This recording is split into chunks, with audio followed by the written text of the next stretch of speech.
Chopsticks hit the dirt before anyone understood what had just happened.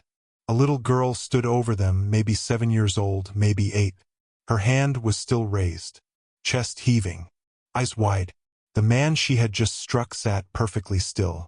He was lean, fast-looking, even at rest, the kind of stillness that doesn't feel calm at all. His crew went quiet first. Then the whole market lane went quiet with them. Every vendor, every passerby, every extra on the set, frozen, watching this barefoot child who had just slapped food out of the hands of the most famous man in Hong Kong. Nobody moved her.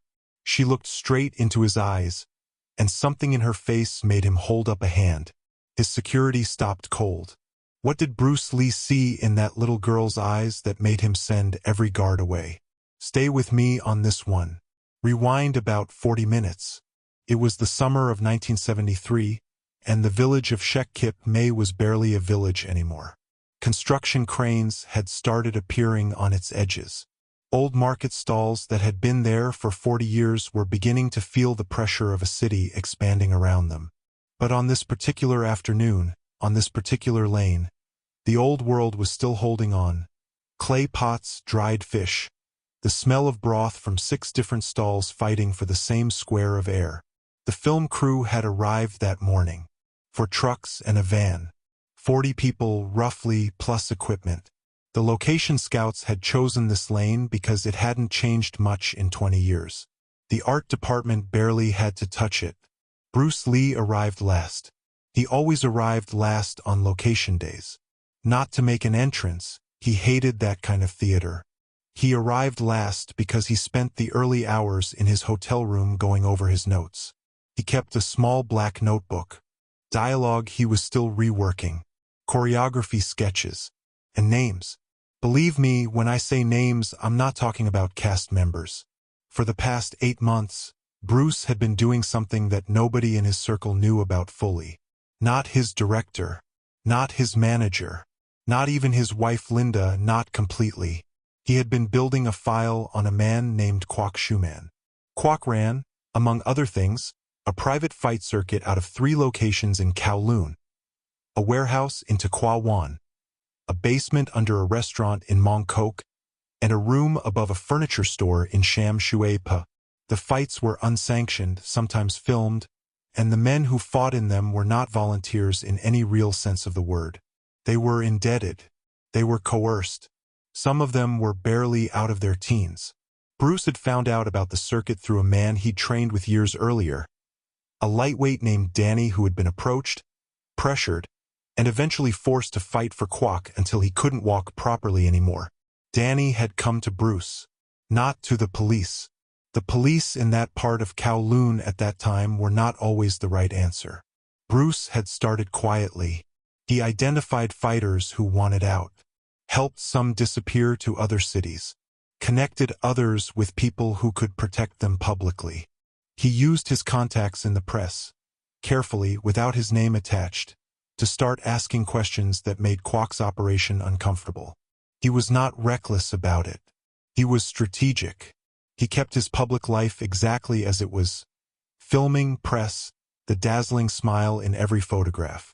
Nobody was supposed to connect Bruce Lee, the movie star, to the man quietly pulling threads on Kwok Shuman's network. But Kwok had people everywhere, and Bruce's name had come up. The afternoon's shoot was supposed to run 3 more hours. A fight sequence in the market lane, then 2 dialogue scenes, then wrap. Bruce had been at the stall for the blocking rehearsal when his assistant Tommy pulled him aside to say that the situation, the word Tommy used was problem, might be accelerating. A source had told Tommy that Kwok had started asking questions about the film, about the schedule, about which village they were in. Bruce absorbed this without showing anything on his face. Then he walked back to his mark and finished the blocking rehearsal. That was the kind of man he was. You gave him bad news and he processed it somewhere behind those eyes, and then he went back to work. Not because he was ignoring it. The opposite. He was already running it. He sat down at the stall. A proper break this time, the real thing, and the old man behind the counter set a bowl of congee in front of him without being asked.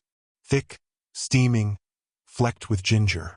Bruce picked up the chopsticks. His crew had set up nearby. His security man Chun stood about 10 feet back, arms folded, back to the lane. Tommy was further, drinking tea from a paper cup. The bowl smelled good. Bruce hadn't eaten since early that morning. He was about to take the first bite. Now, here's the thing about Bruce Lee that doesn't always come up in the stories. People talk about the speed, the philosophy, the fighting, and all of that is true. But the people who actually knew him talked about something else first. His eyes. Not the look of them. The way he used them. He had a habit, almost involuntary, of pausing just a fraction of a second before he did something to scan the room one more time. It saved him that afternoon.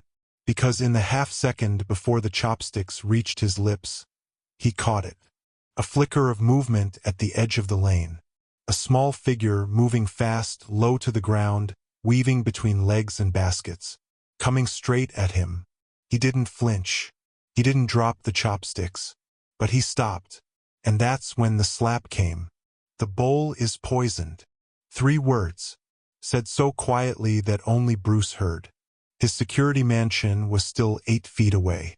Tommy was further. The crew nearby was already starting to find it funny. The kid who slapped Bruce Lee's chopsticks. Bruce didn't laugh. He set the chopsticks down on the side of the stall. He picked up nothing else. He sat forward, elbows on the table, and looked at the girl the way he looked at an opponent he was still sizing up. "Tell me what you heard," he said. She told him.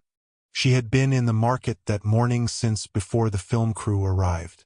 Her mother sold vegetables 2 lanes over. The girl, her name was May, came to this lane sometimes to look at the fish in the tanks. Not to buy them. She just liked to watch them move. So she had been crouched behind a stack of crates at the far end of the stall when she heard the owner talking. The stall owner was a heavy-set man with a shaved head and a scar on his right hand. He was speaking in a low, flat voice to his young assistant, a boy of maybe 16 who looked frightened. The stall owner said that a film crew was coming today, that someone important would sit at his stall, that there was a powder already mixed into a specific bowl. He'd indicated which one with a tap of his finger, and that the bowl needed to go to the important man, and that after that, the stall owner needed to disappear for 2 weeks, and that when he came back, there would be money waiting. The assistant had said, "What if someone else eats it?" The stall owner had said, "That's not your problem or mine." Then he had seen May behind the crates and shouted at her to get away. She had run. She had spent 2 hours trying to decide what to do. She didn't go to the police. She didn't tell her mother. She didn't recognize Bruce Lee, not exactly. She had never been to a film, and this was her first film set. She just knew he was the important one, because the crew treated him differently. She simply knew that someone was going to be poisoned, and she couldn't figure out another way to stop it except the obvious one. She slapped the chopsticks. Bruce listened to all of this without moving. When she finished, he asked one question. "The bowl," he said. "Which one is mine and which one did you switch?" She pointed. His bowl, the poisoned one, was still in front of him. The bowl she had switched it with, which had been hers, was now in front of her. Both of them still steaming. Bruce looked at the stall owner. The stall owner was gone. Not gone as in stepped away. Gone as in the space behind the counter was empty, the back curtain was still moving, and a stool had been knocked over in the direction of the alley. Bruce said to Chun, without turning his head, "The lane behind this block. Now." Chun moved. Bruce stood. He told Tommy to stay with the girl and let nobody near her. Then he was gone from the stall in 3 strides, moving toward the alley at a pace that covered ground faster than it looked like it should. He found the alley. It cut behind 3 buildings and came out on a side road where a lorry was idling. The stall owner was 20 yards ahead, moving fast for a heavy-set man. He had a bag. He had clearly prepared to leave in a hurry. Bruce didn't shout. He closed the distance. There are accounts from people who saw this. A woman at a window above the alley, 2 vendors near the back wall, and they all say the same thing. They didn't see a chase. They saw 2 men moving, and then they saw one of them on the ground, and they still weren't entirely sure how it had happened. The stall owner went down hard onto the cobblestones. He wasn't seriously hurt, but he wasn't getting up either, not with Bruce's knee in his back and Bruce's hand flat between his shoulder blades. "Who paid you?" Bruce said. The man said nothing for a moment. Then he started crying. Not from pain.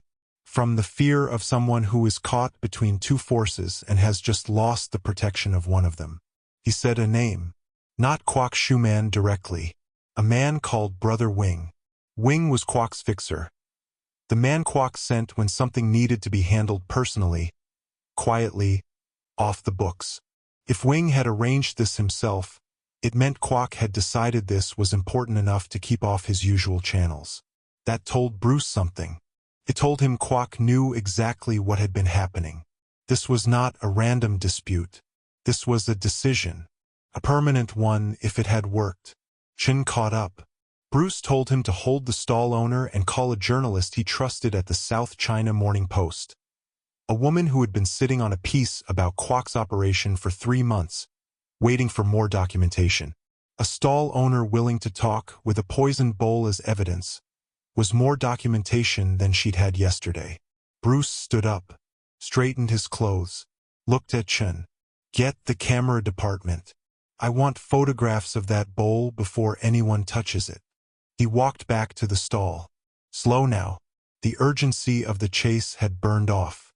What replaced it was something colder and more deliberate. Tommy was standing exactly where he'd been left, with May beside him. She was sitting on a stool, quiet. A few crew members nearby had gone back to their own business. Someone had made a joke about the slap. Someone had laughed.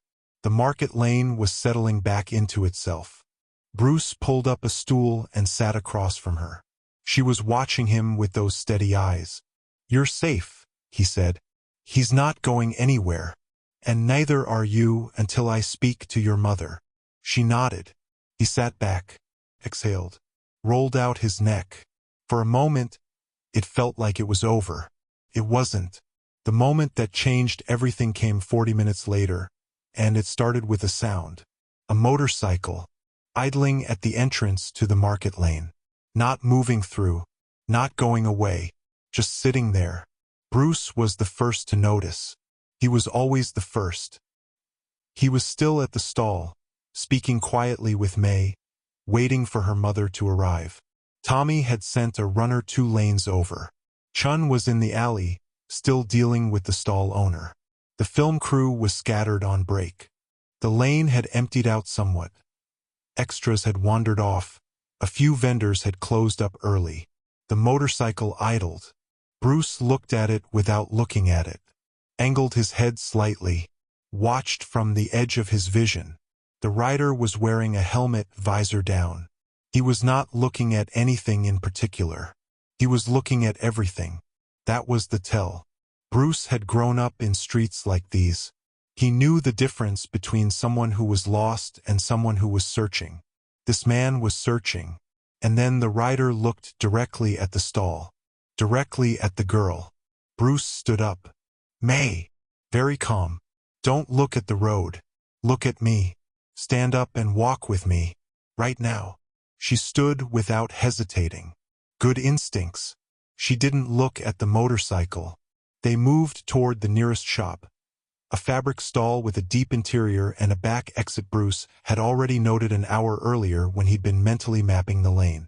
He had done that without deciding to. It was simply how he moved through spaces. They were 6 steps from the shop entrance when the motorcycle revved. Bruce pushed May through the doorway ahead of him and turned to face the lane. The rider had dismounted. He was big, street big, the kind built from labor rather than training. His jacket was not sitting right. Bruce moved toward him. Not away. Toward. This is where it turns. The man reached into his jacket. Bruce's hand was already there. Not blocking, intercepting, 2 fingers into the inside of the wrist at an angle that made the hand open whether it wanted to or not. Whatever had been in the jacket dropped to the ground. Then the man's balance shifted in a direction he hadn't chosen, and then he was against the wall of the fabric stall with Bruce's forearm across his collarbone, and his feet barely touching the ground. Bruce was not breathing hard. Quack sent you, he said. The man said nothing. He didn't need to. Bruce leaned in closer. Quiet voice. Here is what you're going to tell me. Every location. Every name. Every account. All of it. Because right now, the only thing between you and 20 years in a cell is how useful you are to me in the next 10 minutes. The man looked at him. Looked at the lane. Looked at the crew members nearby. All of them very still. Then he started talking. If you're still with me at this point, do me a favor and hit that subscribe button. Because this story is not close to done. What the man told Bruce was not what Bruce had expected. Yes, Quack had ordered the hit on Bruce. Yes, Wing had arranged it through the stall owner. But this man on the motorcycle, he had not come for Bruce at all. He had been sent for the girl. Not to hurt her, he said quickly. To take her. To bring her somewhere quiet. Because Quack had been informed, some channel, some informant on set, that the girl had spoken. That she was a witness. And Quack did not leave witnesses. Bruce felt something shift in his chest. Cold and specific. He had thought 40 minutes ago in the settled calm after the alley chase that he had contained this, that the immediate danger was past, that it was now a matter of evidence, documentation, a call to the journalist. He had been wrong. The danger had not passed. It had moved. It had moved to the girl. Bruce went back inside the fabric stall. May was standing behind a rack of bolts of cloth, completely still, watching the back exit. He noticed she had already found it herself. He filed that away. Your mother isn't coming here, he told her. We're going to her. She looked up. Is the man outside hurt? He'll walk, Bruce said. He just won't walk far. She seemed to accept this. They moved through the back exit and into a side alley. Bruce kept her just behind his shoulder, close enough to move her with one arm, far enough that she had a half-second of lead if something came from ahead. Nothing came from ahead. They reached the vegetable stall 2 lanes over. May's mother was a thin woman in her 40s, hands rough from years of work. She looked up and saw her daughter and the most famous face in Hong Kong cinema standing in the entrance to her stall. She said nothing for a moment. Then she looked at Bruce and said, You look like your brother. Bruce went very still. My brother, he said. Peter, she said. Peter Lee. He helped my husband. 7 years ago, when Quack's people came to our door. The story came out in pieces in the back of the vegetable stall, while the city moved around them. 7 years earlier, before Bruce had come back from America, before the films and the global fame, his older brother Peter was still living in the same Kowloon neighborhood where they had both grown up. Peter was not a fighter. He was a musician, a quiet man, the kind of person who remembered every birthday and never raised his voice. But he had done something that took considerable courage. May's father, his name was Yu, had been one of Quack's fighters. Not by choice. He had borrowed money to cover a debt. The debt had been purchased by Quack's network, and the repayment terms had turned out to be time in the ring. He was not young, and he was not built for fighting, and after 4 matches he was in serious trouble. When he tried to stop, Quack's men came to the family. Peter Lee had been walking home that evening. He had seen 3 men at the door of the Yu family flat, and he had understood immediately what kind of men they were. He had not walked past. He had walked up, and he had told them in a very calm voice that he was going to call every newspaper, every radio station, and every police contact he had, starting in the next 30 seconds, unless they left immediately and did not come back. He said he had documentation, he had nothing, he was inventing completely, and that he had already given copies to people who would release everything if anything happened to him or to this family. The men had looked at him, looked at each other, and they had left. Why did it work? Partly the bluff, partly the timing. Quack was under some external scrutiny that month, and his men had standing instructions not to escalate anything visible. And partly, Bruce thought, because of something harder to explain. Peter had stood there with a quality that was difficult to fake. He had believed every word he was saying, even the parts he was inventing. and that quality was something people felt in their skin before they reasoned about it. You had gotten out. The family had moved 2 districts over and started again. They had spent 7 years in a kind of quiet, careful gratitude toward a man they had never seen again. And May had grown up inside that gratitude. She had absorbed it without being told the full story. Children absorb what their parents carry, even when the words aren't spoken directly. She knew that Ali had stood at their door. She knew the name. She knew the face, at least approximately, from a photograph her mother kept. When she had recognized Bruce at the film stall, not as the movie star but as the brother of the man who had faced down 3 strangers with nothing in his hands, she had felt something come clear that she didn't have language for. And when she heard the stall owner talking about the powder in the bowl, she had known it was her turn. Bruce sat with this for a long moment. Then he stood up. He had 2 phone calls to make. The first was from a payphone on the corner. He didn't want to use the production's phones. Not tonight. He called a man named Eddie Chung, a senior officer in the Commercial Crime Bureau who owed him a different kind of favor. Bruce kept it short. He gave Chung the name Kwok Shuman, the location of the stall, the name of the stall owner, the name Brother Wing, and a description of the man currently being held at the fabric stall by Bruce's security man. He said the evidence was there, a witness was available, and that if Chung moved on it tonight, the case would essentially make itself. Chung asked if Bruce was certain. Bruce said he was. The second call was to the journalist at the Post. He gave her the same information and told her she had 8 hours before it became an official matter. She said that was enough. Bruce walked back to the vegetable stall. May was sitting on a crate, eating a piece of bread her mother had given her. She looked up when he came in. "Is it finished?" she asked. "Not completely," he said. "But it's moving now. The right people know. That's usually enough." "What about the man who sent them?" She meant Kwok. Bruce looked at her for a moment. She was maybe 8 years old, and she was asking exactly the right question. "He's going to have a very difficult few weeks," Bruce said. "And then a very long time in a courtroom. Men like him, they're not hard to bring down once enough people are looking. The hard part is getting people to look." She considered this. "Your brother got people to look." "He did," Bruce said. "In his own way. Are you like him?" Bruce thought about that. The brother who bluffed 3 enforcers with nothing in his hands. The brother who had walked toward the door instead of past it. "I try to be," he said. He sat down across from May's mother and listened to the full story of what Peter had done. The details, the fear, the impossible steadiness of a man who simply refused to keep walking. He listened the way he listened to everything important, without interrupting, without looking away. When it was over, he thanked them both. He thanked May directly and specifically, the way you thank an adult. She took that seriously. She sat up a little straighter when he said it. By the time Bruce got back to the film set, it was nearly midnight.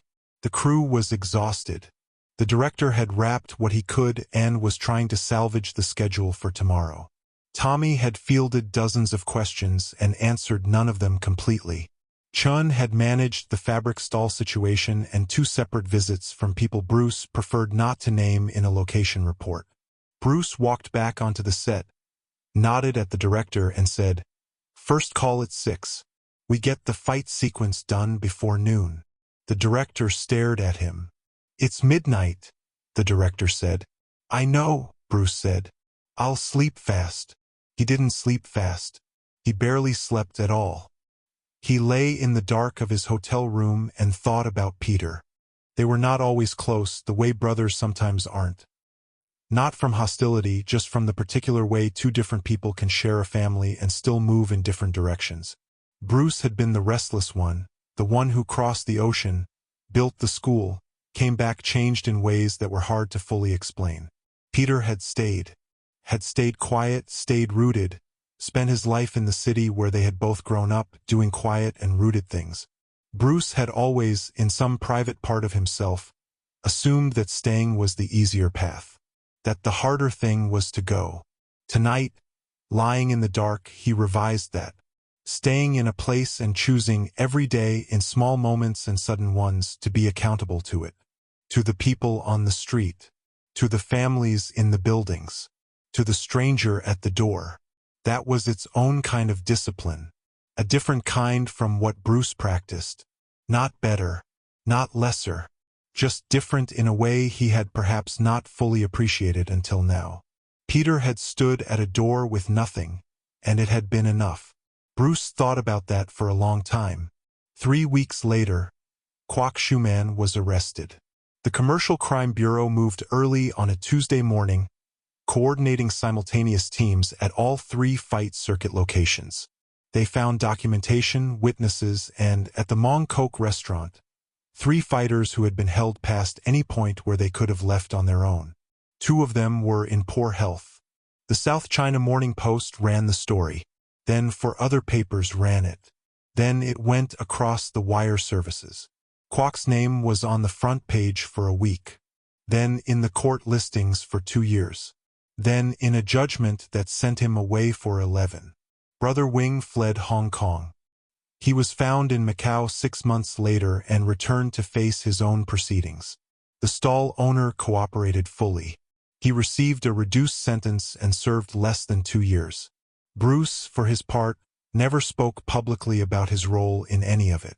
When journalists asked, and a few of them did once the connections became hard to ignore, he said only that he had provided some information to the relevant authorities and that the real credit belonged to the investigators who had done the actual work. A journalist who knew him well said, "You're being modest." Bruce said, "I'm being accurate." He was largely. The case had been built over months by real investigators using real evidence. Bruce had given them the accelerant. The fire had already been laid. He visited Peter about a month after the arrest. They sat in the kitchen of Peter's flat in Kowloon, which was exactly as Bruce remembered it. Same table, same chairs, same sound of the street coming through the window. Peter made tea. He didn't ask Bruce why he had come. Peter rarely asked direct questions. He just waited, which was its own kind of patience. Bruce told him about May, about the market lane, the slap, the poison bowl. He told him about you and the family, the 3 men at the door 7 years back. He told Peter what May's mother had said, that Peter had stood there with nothing and they had left. Peter listened to all of it without interrupting. When Bruce finished, Peter was quiet for a moment. Then he said, "I thought they might come back." "They didn't," Bruce said. "No." Peter wrapped both hands around his teacup. "They didn't."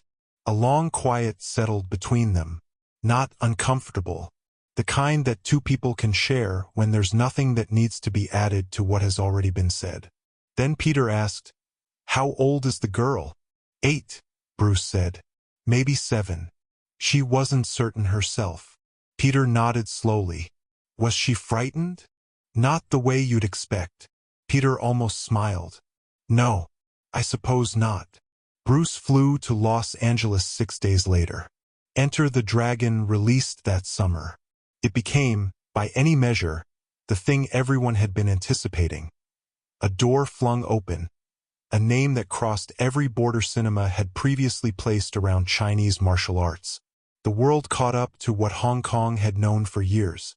He never stopped thinking about the market lane. Not because of the poison or the motorcycle or the enforcer pinned against the wall of the fabric stall. He had been in danger before and would navigate it again. That part was simply life for a man who had made certain choices. He thought about the girl who had spent 2 hours crouched behind a crate, deciding, who had weighed the cost and the consequence and arrived at a conclusion that an adult twice her age might have talked herself out of entirely, who had known, somewhere deep in her, that Ali had once walked toward a difficult door, and who had decided, quietly and without any fanfare at all, that she could do the same thing. Chopsticks hit the dirt. A little girl stood over them. And in that single, strange, unremarkable-looking moment, something that had passed from a man at a door 7 years earlier and a child watching from behind a crate finally completed itself. It didn't look like much from the outside. It never does.